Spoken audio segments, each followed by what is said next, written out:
কেউ কেউ পিআর পদ্ধতির নামে নির্বাচন ভণ্ডুল করার চেষ্টা করছে, কেউ কেউ নির্বাচন বানচাল করার চেষ্টা করছে। ফেব্রুয়ারির প্রথমার্ধে নির্বাচন হবে, সেই নির্বাচন কেউ রুখতে পারবে না।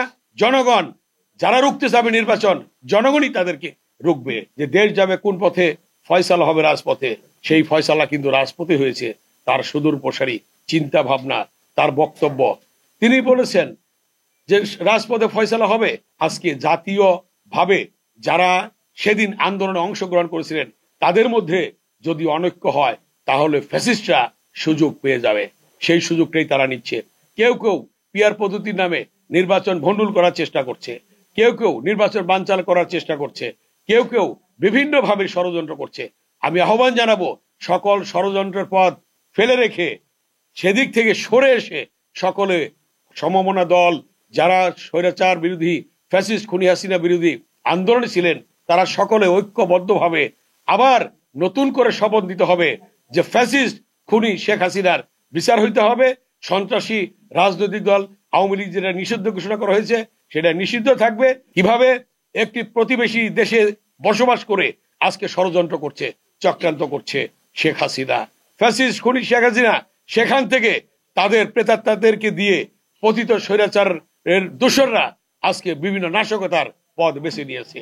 এয়ারপোর্টে আগুন, বিভিন্ন জায়গায় আগুন, কেন এটা হচ্ছে? এই নাশকতার মূল হোতা শেখ হাসিনা এবং তার নেতৃত্বে এগুলি হচ্ছে। অতএব সরকারকে আহ্বান জানাবো অবিলম্বে যারা এর সাথে জড়িত তাদের বিচার করা এবং তাদেরকে বিচারের সম্মুখীন করা, তাদেরকে বিচারের আওতায় আনা। বাংলাদেশে নির্বাচনের কথা বলেছেন মাননীয় প্রধান উপদেষ্টা, বলেছেন আগামী ফেব্রুয়ারির প্রথমার্ধে নির্বাচন হবে।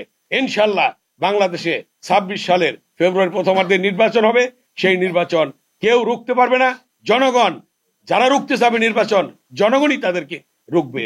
অতএব আমরা আজকে এই স্মরণ সভায় এই শপথই নিতে চাই যে সকলে ঐক্যবদ্ধভাবে আমরা একটি জাতীয় নির্বাচন করব। জনগণ ভোট দিবে, যে ভোটের অধিকারের জন্য মানুষ জীবন দিয়েছে, রক্ত দিয়েছে, সেই ভোটের অধিকার আজকে প্রতিষ্ঠা হয়েছে। তারেক রহমান বলেছেন সমমনা দলগুলি যারা আন্দোলনে ছিল তাদেরকে নিয়ে আগামীতে সরকার গঠন হবে, জাতীয় সরকার গঠন হবে। অতএব আপনারা দেখেছেন বিএনপির ভারপ্রাপ্ত চেয়ারম্যান, তার উদারতা, তার মন মানসিকতা। অতএব তিনি বাংলাদেশে উজ্জ্বল দৃষ্টান্ত রেখেছেন যে দেশপ্রেমের। তিনি কি বলেছেন? দিল্লি নয়, পিন্ডি নয়, সবার আগে বাংলাদেশ, সবার আগে বাংলাদেশ। এটা তিনি বাংলাদেশকে ভালোবাসেন এবং তার বাংলাদেশের প্রতি যে দেশপ্রেম, সেই দেশপ্রেমের উজ্জ্বল দৃষ্টান্ত রেখেই যাচ্ছেন, রাখবেন এবং মৃত্যুর আগ পর্যন্ত তিনি রাখবেন। তার বক্তব্যে, তার কথায় সেটা ফুটে উঠেছে। অতএব আমরা আহ্বান জানাবো সকল ঐক্যবদ্ধভাবে এই দেশকে সামনে এগিয়ে নিয়ে যাওয়া এবং ফ্যাসিস্ট খুনি শেখ হাসিনাকে প্রতিরোধ করা।